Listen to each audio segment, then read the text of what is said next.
Hey friends, Ash here. Welcome back to Gents. Hope that you're doing well. It is time for another This Week in Fragrance. We have some huge fragrance releases that have been announced. Actually, there's a lot to go over.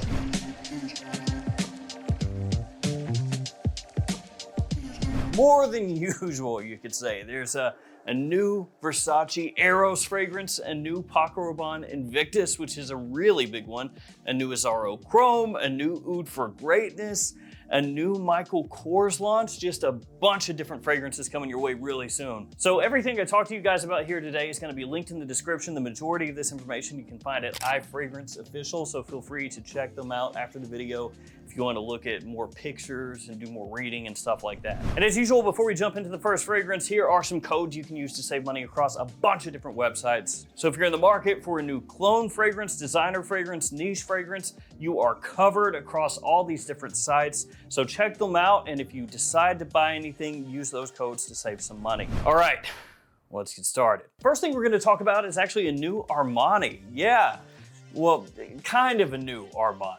Giorgio Armani is doing a thing right now. It's just, yeah, it's going through puberty or something. Again, very late stage puberty. It's going through some changes. Armani is coming out with Armani Code Eau de Parfum 2024.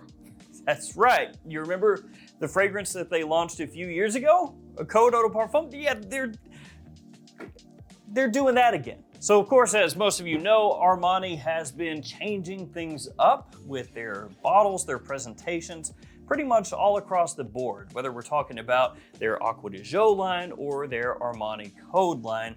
And when they launched Armani Code Parfum, that signaled a pretty big change across the entire Code lineup. So you had things like Code Absolu and Code Profumo basically go bye-bye, and then you had the Code Parfum bottle come out, and it was a completely different shape and style as compared to the traditional Code bottle. And then they relaunched Code Eau de Toilette into the new bottle style, and now they are doing the same with Code Eau de Parfum. Here is the write-up from the brand. Discover the new intensity with the new Armani Code Eau de Parfum. The new iteration is the modernized version of the timeless classic Armani Code fragrance, infusing warm and spicy nuances. Indulge your senses in a sensual, elegant experience as green mandarin awakens the senses with its invigorating aroma, while tonka beans grant the blend a warm, sensual dimension laced with spicy nutmeg that adds mystery and depth to the concoction. Apparently, I can't say senses. The senses awakens the new fragrance is irresistible and enchanting. Enjoy the undeniably irresistible appeal of this unique composition. Yay! So the note breakdown right now, pretty simplistic. It looks like just green mandarin, nutmeg, tonka. That's the main things highlighted in the write-up anyway. Of course, when the actual release happens and it goes out everywhere and gets on sale everywhere, it's possible that you get a more fleshed out note breakdown. Sometimes you do, sometimes you don't. So looking at the note breakdown of the new versus old Code Eau de Parfum, which is a funny thing to say. The old, you remember the original Code Eau de Parfum? That one that came out like 2.5, 3 years ago? So old. I don't know if you remember that, the original one. According to Armani's own website, they say it has top and middle notes are citrusy and aromatic, enriched with lemon and lavender to express themselves in an even more fresh, incisive, and colorful way. And then as it dries down, tonka, vanilla, cedar, and suede. So that's what they have on their website. And depending on where you look, you can also see like a mandarin orange, rosemary, and a couple other notes, but those are the notes that they have on their own website, which immediately you will recognize is not the same as the notes in Code Eau de Parfum 2024. So it does look like it's a new fragrance because nutmeg, listed here as a mid note, is nowhere to be found in the original Armani Code write-up. And also they're concentrating on the green mandarin off the top, which originally, again, so long ago, but originally it was lemon lavender. So yeah, it looks like another different take. So things, as I said before, have gotten a little wonky with Armani, what with, Profumo going away, and then they launch Aqua de Joe Parfum, which is, kind of similar to Profumo, but not the exact same. And then they come out with the new 2024 Aqua de Joe Profundo, which is, similar to the original Profundo, but not the exact same. And then they have the Parfum version of Profundo, and they have different bottle sizes across the Aqua de Joe line. Some are 50, some are 75, some are 125, some are 100, at least as of right now. And then they also relaunched Aqua de Joe Eau de Parfum. It's a whole thing, man. And now they're coming out with Code Eau de Parfum in the new bottle, slightly tweaked note breakdown. I'm assuming it's going to be a slightly tweaked fragrance where you smell it side by side and you go, oh, it's not the exact same, is it? It's changed a little bit here and there. But at the end of the day, you just kind of go, is it necessary? I don't know. But there we go. A new Armani Code. That's not exactly new, but is kind of new, but not exactly, but kind of. Let's talk about the new Invictus next. This is another very intriguing launch. What could it be? A new Invictus Victory? No. A new Invictus Elixir? No. They did just come out with Invictus Parfum, but now they're saying, let's do a little more Invictus, but this time, something that has never, wait. Yeah, it's been done before. It's Invictus Aqua. They're bringing Invictus Aqua back. Now, if you only recently started getting into fragrances, you might be like, oh, what do you mean, Invictus Aqua? Let me give you just a real quick rundown. Real quick, okay, I promise. They launched Invictus Aqua originally back in 2016. And it was actually really well received. It was very fresh, it was sweet, bubblegummy sweet, so it had that Invictus DNA, but that freshness balanced out the sweetness a bit, which made it very wearable, easy to pull off. And people, like I said, love this stuff. So Invictus Aqua was super popular in the fragrance community. People just bought it up like crazy. Fragrances that smell similar to it got very popular as well, like Legend Spirit. And it was a fragrance that became, for a lot of people, their absolute favorite in the Invictus line. And then discontinued because it was a limited edition. And limited editions are weird when it comes to fragrances. Sometimes a limited edition will actually stick around for like a decade. So you'll be like, is that really limited? It's not, is it? And then other times, they actually are limited, and this one was. And there was an outcry of people who said, we want Invictus Aqua back. And Paco Rabanne listened. Sort of. They brought Invictus Aqua back in 2018. So you had the original Invictus Aqua 2016, which had a frosted glass bottle. And then in 2018, they brought it back, this time in a different kind of gradient bottle. And the people rejoiced and they said, thank you for listening to us, is what would have happened if they actually re-released the same fragrance. Instead, Invictus Aqua 2018 was a bit different. It was a tweaked version, not the same as the 2016. And so in actuality, what happened was a lot of people went, I don't want this garbage, you moron. I asked you to bring back the original Invictus Aqua. Instead, you put Invictus Aqua's name on this fragrance, which has a different bottle and doesn't smell the exact same, and therefore I hate it. And it was discontinued again. And now for 2024, Invictus Aqua is being brought back. The brand says, the hero is face to face with the grandiose of the sea, masterfully balancing the contrast of the fresh marine accord with the enticing and warm amberwood. The new version opens with grapefruit oil with its bitter aromatic essence that soon bolsters the intensity of marine notes and finishes off with powerful amberwood that grants an irresistible masculine scent trail. So that is, once again, very simplistic note breakdown, which is very much in vogue in style nowadays. The original Invictus Aqua's note breakdown had yuzu off the top along with grapefruit, pink pepper, that had marine notes, aquatic notes, sea notes, violet leaf, ambergris, amberwood, and gaiac wood. So you can see that the note breakdown is simplified, but the fragrance notes that are in the new Invictus Aqua were also in the original Invictus Aqua. So that gives me some hope that this is a re-release where they listened to what people wanted and are bringing out the original 2016 once again. And if you look at the bottle that they have, it looks about the same as the original Invictus Aqua 2016. So if that's what they're actually doing, and they said, hey guys, I know this is like 7 years too late, but we're bringing it back. Like the one you like, the original one. And it even looks the same. Then that would be something to get excited for, because a lot of people, again, loved that fragrance. And if they're actually just bringing it back with a slightly simplified note breakdown, but who cares about that at the end of the day? If they're actually bringing it back, people are gonna be psyched. So if you are a lover of Invictus Aqua 2016, absolutely keep your eyes peeled for this. Or if in general, you like sweet, fresh, summery fragrances with the side of compliments, check that out. All right, next up, I'm gonna talk about the new Michael Kors, then we're gonna talk about that new Versace, and then a couple more, and we're done. Michael Kors, kind of an interesting fragrance house, because the original Michael Kors for men, actually they had a couple iterations that were quite similar in how they smelled, are great. So one of those came out 2001, the other 2014, and those fragrances, again, both kind of similar in how they come across. Nice dried fruit aspect to them, kind of a tobacco leaf vibe, really classy. They smell amazing for fall and winter.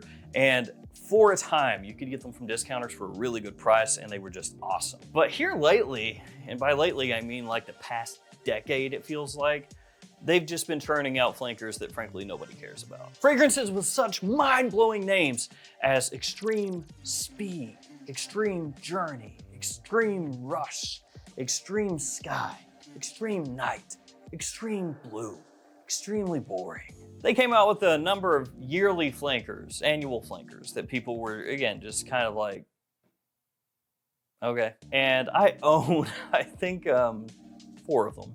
And I never really cared a huge amount. They were always okay, but never like, so I am hopeful that they are going to become a player in the fragrance world again. That's what I'm hoping. In my mind, I would think that for Michael Kors fragrances, you should target kind of like that Coach for Men audience, you know, something around that price range. Not too expensive, but really wearable, very versatile, compliment pulling with good quality.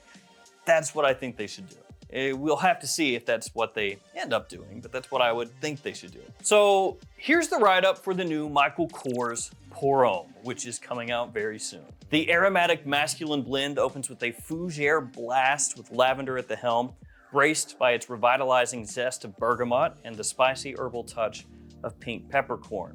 The more the blend sits, the more it uncovers a strong aquatic vibe using a sea wave accord with sage and geranium to lend the composition a cologne aspect. The masculine blend rests on the ruggedness of gray amber mixed with the woodiness of patchouli and vetiver for a solid base for such a powerful masculine fragrance. So that's got a top of bergamot, pink pepper, and lavender, mid of sea wave accord, sage and geranium, and a base of patchouli, vetiver, and gray amber. Gray amber, of course, I think most of us would be expecting something along those ambroxany, amber woody lines. And looking at the note breakdown, I know a lot of people may look at that and just go, that's kind of been done, hadn't it? Bergamot, pink pepper, lavender, sage, some aquatics, and then, you know, an amber woody sort of dry down, like we've been there. And I'm not gonna argue against that, for sure, but kind of what I talked about before, the Coach fragrances, you could say the same thing, especially for the first one that came out. And yet for so many people out there, that Coach for Men fragrance is an amazing release. Because for the price, you get something you can use all day, every day.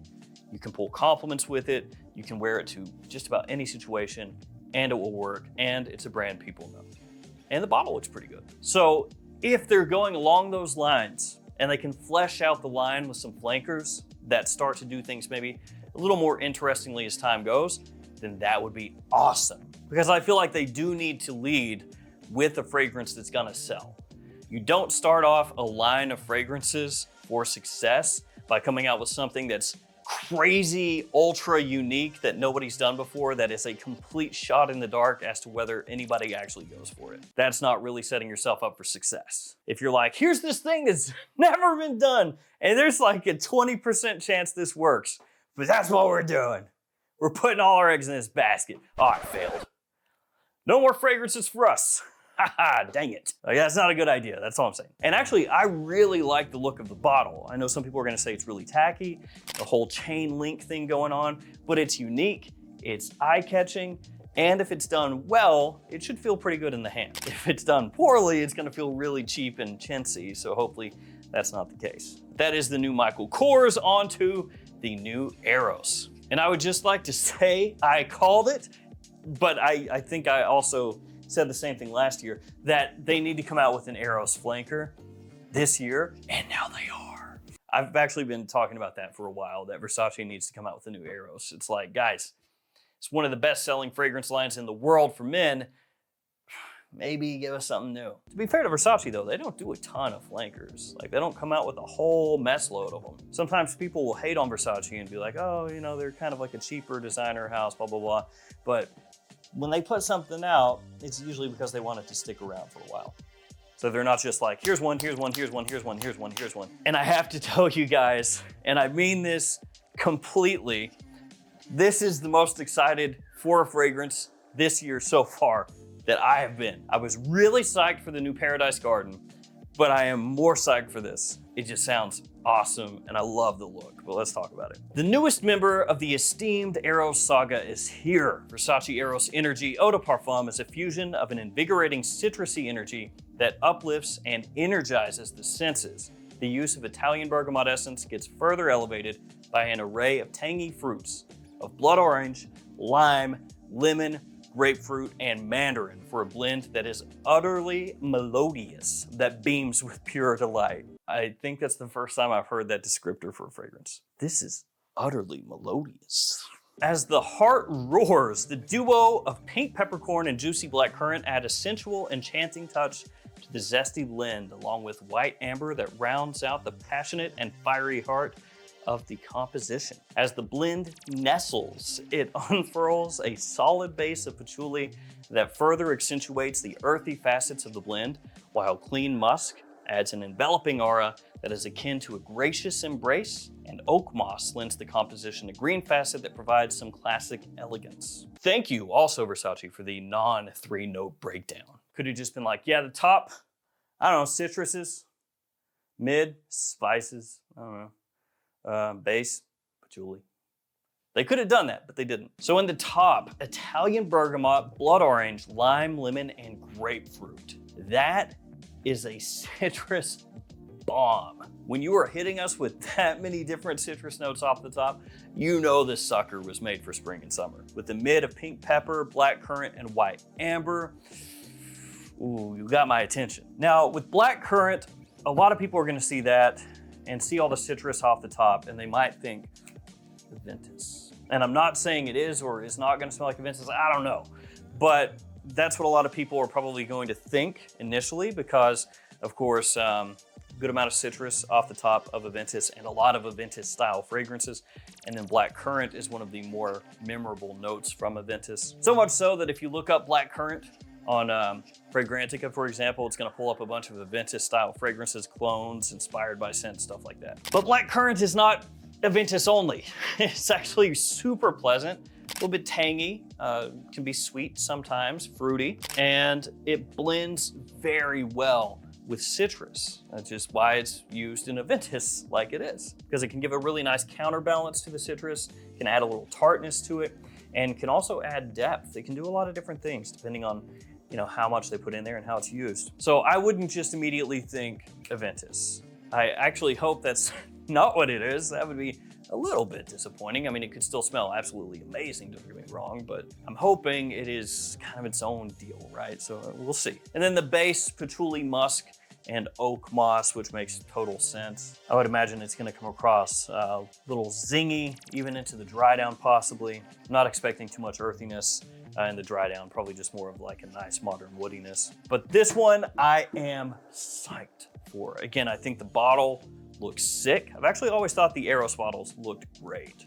And this one is just super vibrant, very bright, attention grabbing. It's the type of thing that you're gonna notice. Bright gold, kind of yellowish bottle. It's going to be like, what is that? Oh, new Eros, I'll take that. And this is also good for Eros Flame, because now Eros Flame is not just the red-headed step bottle. fragrance because it didn't really make a whole lot of sense for a while. You had the Eau de Toilette, the Eau de Parfum, and the Parfum. Those make sense, and they're all in the same style bottle, right? And then you had Eros Flame, which is like, what is that one? I don't know. They just did a flame one for some reason years ago. It's just there. But now you have energy in flames. You got two colorful Eros bottles that are not in the Eau de Toilette, Eau de Parfum side of things, doing their own thing over here. And that, I feel like, opens up the Eros line for more stuff down the road, because you could have almost two separate Eros lines to an extent. You have like the main line, which is the Eau de Toilette, Eau de Parfum, and maybe you come out with an elixir or something like that down the road. I don't know, but that's like the main one, right? And then over here, you have like the colorful ones, and they have different names that try to get across, I guess, the idea for each one of the fragrances. So I love this one. I love the release. It sounds awesome. I'm unbelievably psyched for this. I think it's gonna be an awesome, fantastic, all the things summer fragrance. And if this comes out and sucks, I'm gonna be so disappointed. I will be just like, you waited that long for that. And now since we're getting the Eros flanker, how about a new Dylan Blue? New Dylan Blue flanker. Oh man, guys, a lot of stuff. All right, let's talk the chrome real quick. New Azzaro Chrome. This one is called Azzaro Chrome Azure. Azure. Azure. Trying to sound sophisticated and just foobar the whole thing. Azzaro Chrome Azure is a tribute to the Mediterranean getaway between Cassis and Capri, basking under the sun, looking at the azure blue waters ahead, and being in a blissful state of mind. The new fragrance boasts a rare blend of fresh and aquatic scents that takes you on a sensorial journey to the irresistible Mediterranean beaches. Which, when you look at the note breakdown, this is unbelievably basic. Bergamot, lavender, sea notes. That is about as basic as it gets. That being said, I would like to say that Azzaro Chrome fragrances, once they hit discounters, are typically mad cheap. And this is a line that I do not write off at all. There are some Azzaro Chrome flankers that are frankly awful, but there are other ones that when they hit discounters, they are just absurdly good buys. And if this pulls off being a very fresh, clean, easygoing, kind of like tropical vacation scent, if it pulls that off and it does it well, once this hits discounters, 35 bucks, something like that, absolutely, I will scoop it up like that. Because I'm telling you, like Chrome Pure, that's pretty good. Chrome Aqua, that's pretty good. Chrome Extreme, that's pretty good. Chrome, that's pretty good. That's pretty good. All right, let's do one last one. The new Oud for Greatness Neo from Initio. Essentially, they have teamed up with Harrods, as happens with niche fragrances quite often.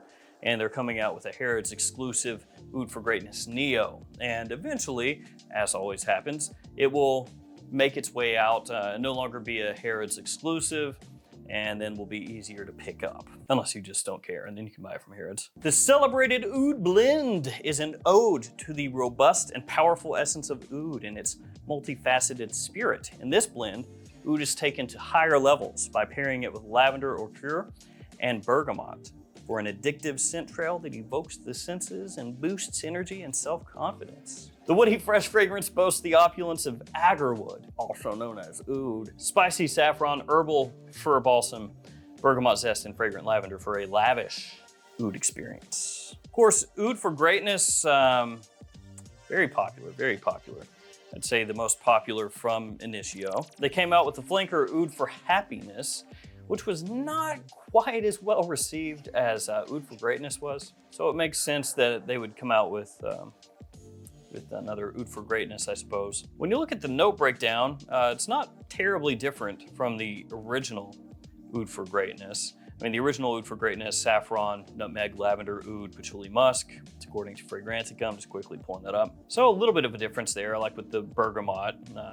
Is maybe a little bit of a fresher take on Oud for Greatness. I think I'm gonna wait probably for some info, some live reactions to trickle in on that one before I pull the trigger or not, because it's pretty pricey. But that is the final fragrance for today. So like I said, guys, a lot of stuff. And this was a little longer than usual because with some of those fragrances, there's a bit of a backstory. It's not as simple as just, hey, here's a new fragrance. It's like, here's a new fragrance, and here's the stuff that you have to understand this new thing, because it's kind of new. but kind of not because it's the whole thing. Yeah. Thank you guys for hanging with me. Let me know what you're looking forward to the most. For me, hands down, the Eros. And then after that, probably the Invictus. Maybe the Michael Kors. Thank you guys for hanging with me. Stay safe out there. See you tomorrow with another fragrance video. See you later.